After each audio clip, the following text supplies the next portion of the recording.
Howdy, Space Rangers, Captain Phoenix here.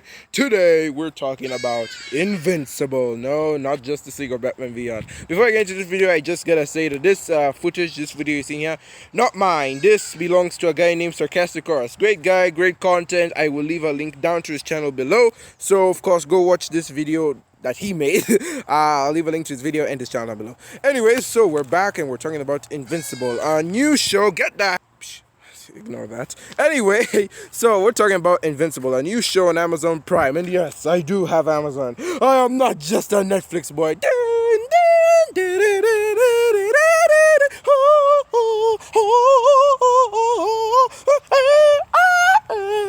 What is wrong with me? So today we're talking about Invincible. So for those who don't know, Invincible is your regular TV show about a boy who one day gets superpowers and his dad is a superhero. And so now he's like, hey dad, I can team up with you. And now he has to balance the superhero life and his normal life. And if that sounds boring to you, well, yeah, it is kind of boring. But that's what this show excels at. This show is the little definition of a parody show.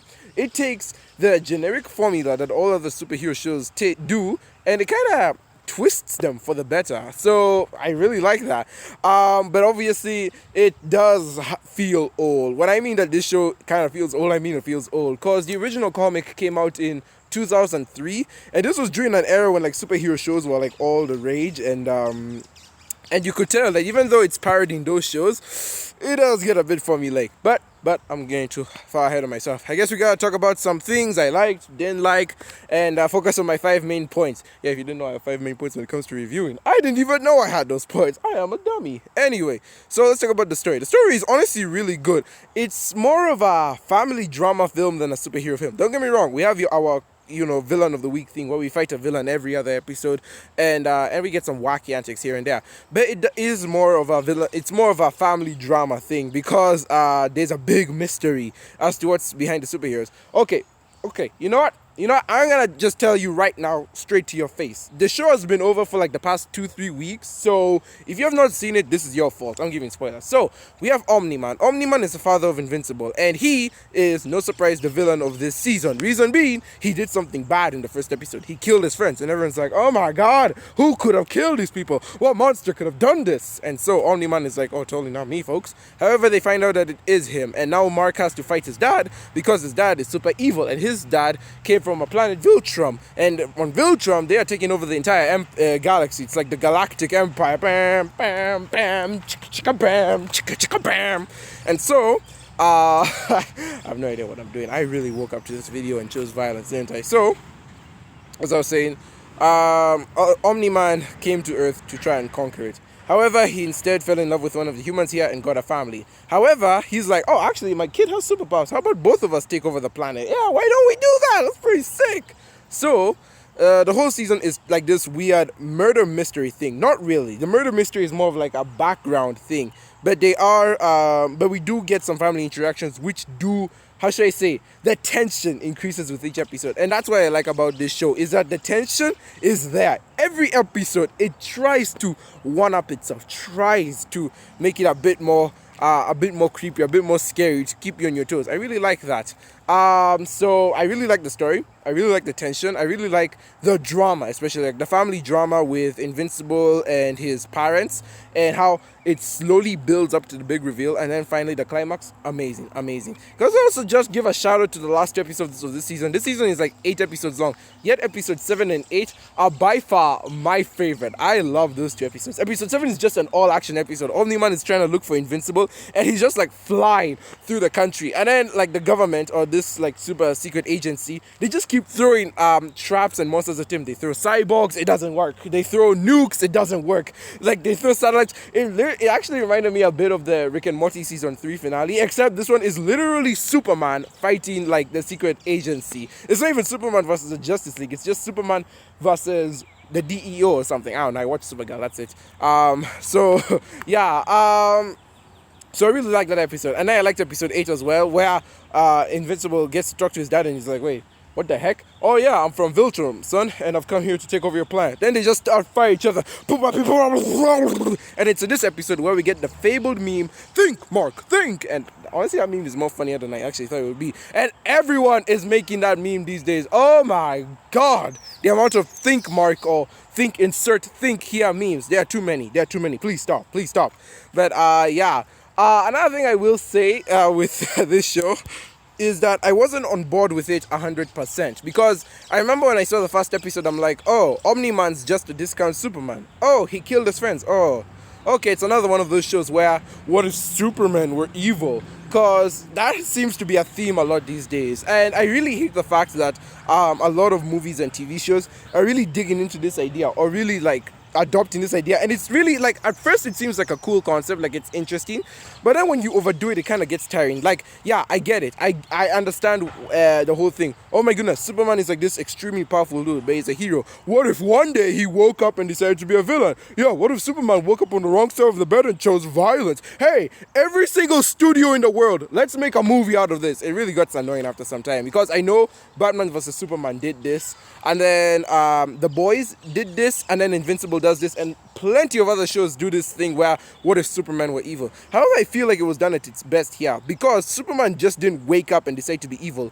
Superman was evil from the very start, so I really like that. By the way, in case you couldn't tell, based on everything that's going on here, this show is very gory. This is an adult show, and it does not hide the fact that it's adult. There are a lot of people talking about the Devil's Tango. We don't get to see the Devil's Tango on screen, but the amount of times people talk about it, it's unhealthy. Like, I know America is messed up, but it's not this messed up. Like, come on, there is no need for the Devil's Tango this much. And there's also a lot of blood and gore, which I don't mind. I don't mind like the violence, the beating into each other, the slicing of heads. Personally, I'm fine with that. Like, superhero violence can be done well if correct, because I know there were these DC movies, like these animated movies they would put out, and like the blood and gore and like the demonic stuff in there, that's crazy. That was not stuff I was into. I was a lot younger, but I was still not into that. This one is kind of like the good one, where like, oh yeah, there's gonna be blood, there's gonna be guts, there's gonna be people punching each other's brains in, but it's sort of like in the cool way, if you know what I'm saying. So I really like how this show is able to walk that fine line with the blood and gore, but I completely understand if you'll not watch this show, because there is too much of it. Hell, the main character is literally called Invincible, yet in every fight he's in, he gets his butt handed to him, not to mention his intestines, almost his brains, and basically just every part of him. If it were not for the fact that he's almost indestructible, he would be dead time and time again. What will you have after 500 years? By the way, let me just put in my own meme here. Think, Mark, think. What will you have after 500 years? Queen Elizabeth, Dad. I'd still have Queen Elizabeth. I gotta hate myself when I laugh at my own jokes. But the story is pretty good. Again, love the tension, love the drama. And I really like the story between Mark and his dad. I feel like that's definitely the strongest part of this show. And I really do appreciate that a lot of time was devoted to that. I guess now we have to talk about the characters. This is honestly my least favorite part of the show. I do not like the characters in this show, which I get. Most of these characters are supposed to be unlikable, so you're not supposed to like them. But like a majority of them I don't like. Come on, it should not be that bad. Robot, I really liked Robot from the start. He had an intriguing arc, like, oh yeah, I'm a robot, but I'm human inside. There's a side to me that not a lot of people know about, you know, like I am, what's this? I may be a robot, but have emotions, feelings. I used to be a human one day, and I honestly thought the robot's backstory was that he was a normal boy. However, one day he got in an accident, and now his brain got put into a robot's brain. Nope. I mean, well, I don't know if that was his backstory, but we do see his old decrepit body, and then he creates a clone of himself, and then the only reason he decided to go back into his human form was to get a girl. This dude was a robot for a big chunk of his life. He had the power to become a human again, because we see him do this almost effortlessly. Jesus, my English. All he needed was the Mauler brothers cloning tech. But even with that, I'm pretty sure he could have found other ways to make himself a boy. The only reason he became a human again at this point in time was because he was feeling horny.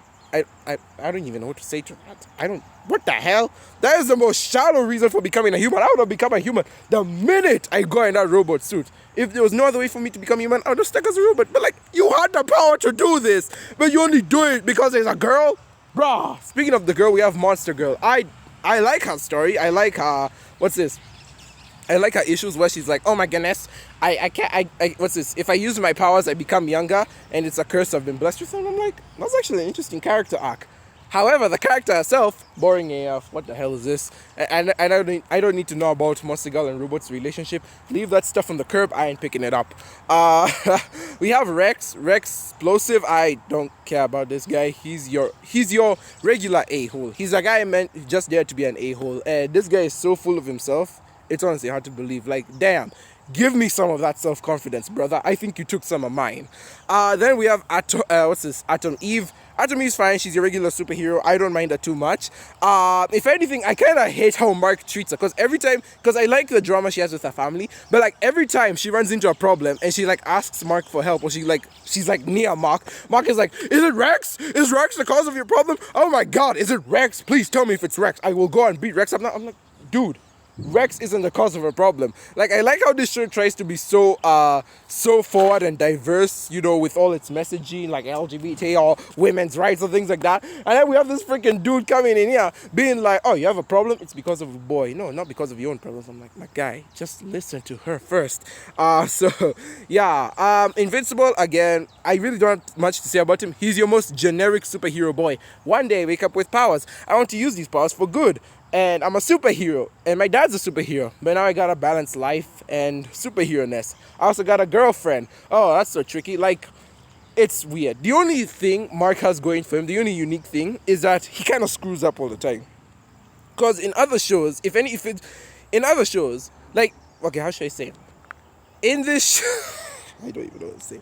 But with Mark specifically, he kind of screws up unlike other superheroes. For example, there's this one episode where his girlfriend asks him, yo, buddy, come to this cookout thing we have going on. I really need you to be at this shelter. Then he's like, I'll be there. Any other show, the superhero would have beaten up the villain and then go to the shelter for his girlfriend. In this show, however, it doesn't happen. Invincible doesn't make it to the cookout. Why? He got the snot beaten out of him. Bam, bam, boomity, pow, poo, kaki. And I really find it interesting that he never did make it to the cookout. I mean, obviously his girlfriend forgives him anyway because the dude was almost dead. But I find it interesting that he's the one superhero who never makes it to the end of the day. He names himself Invincible, yet literally every fight he's in, he gets his butt taken out of his system, handed back to him, and told, hey buddy, you lost this fight to me. Now your friends have to save you. So I really like the fact that Invincible is weak, that he hasn't reached his full potential yet. And just because he has powers doesn't mean he's automatically special. And I really like how at the end of the show he learns that it's going to take time for him to grow. It's going to take time for him to master his powers, to master his life, and to be on top of everything. That one day he will beat up the bad guy and he will make it to the cookout in time. And that soon, he will get the girl. And I guess now we have to talk about Amber. Amber! I remember I watched this show with a couple of relatives, and all of them hated Amber. I'm like, why you hate on Amber? Amber's fine. Amber's fine. And then the episode came. The episode where Mark and Amber go to university to like check it out, and he has to disappear so he can save the day by fighting some criminals. I'm like. And Amber's like getting mad at him, and I'm like, okay, fair enough. She doesn't know who he is. He's invincible. He's keeping a secret identity. He's fighting some criminals. But then when Mark finally decides to tell her that he's invincible, she's like, oh, I already knew you were invincible. I just wanted to make you feel bad, okay, honey, or we're good. And I'm like, if you knew he was invincible, why did you get mad at him? He saved your life specifically. He was saving your life. Why are you getting mad at him? Why are you breaking up with him just because he's invincible? I really do not get this girl. Honestly, in the last 3 episodes, she made me so mad. And then even then, Invincible, after his dad left, she comes back and she's like, oh, hey, Mark, I want us to be in a relationship together. I saw your dad beat you up and I kind of felt bad. This is pity. Want me to stay with you?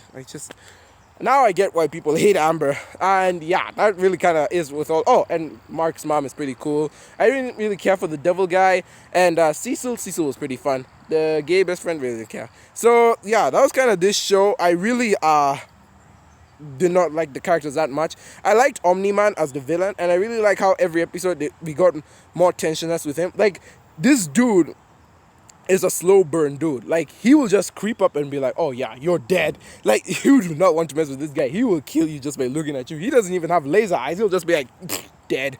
So I like Omni-Man, I like Mark, I like the mom, I like Cecil. I like a lot of characters, but I also don't like a lot of characters. This show is really a mixed bag. And yes, the train scene was awesome. Okay, I said it. The train scene was cool. It really delivered a message. It was a wow moment. And just imagine having your body squish on you. That ain't fun.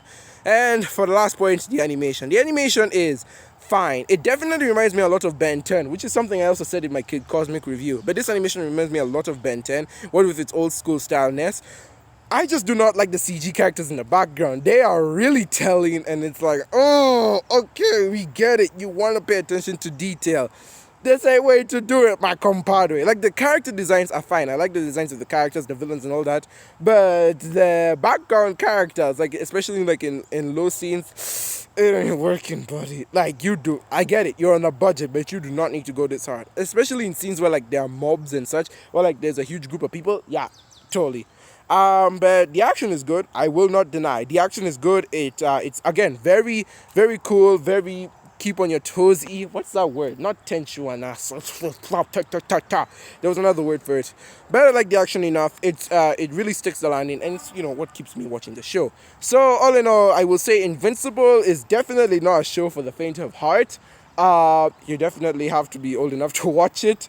But it's honestly kind of a fun show in the end, and I'm really excited to see where this goes next. Hope there's more drama in the future, and please don't have it be forced. Like, the only good drama in this show is between Mark and his dad. Every other drama just felt so forced and selfish. And I get it. The characters in this show are supposed to be a-holes, but to this degree, my goodness. Jeez, like, come on.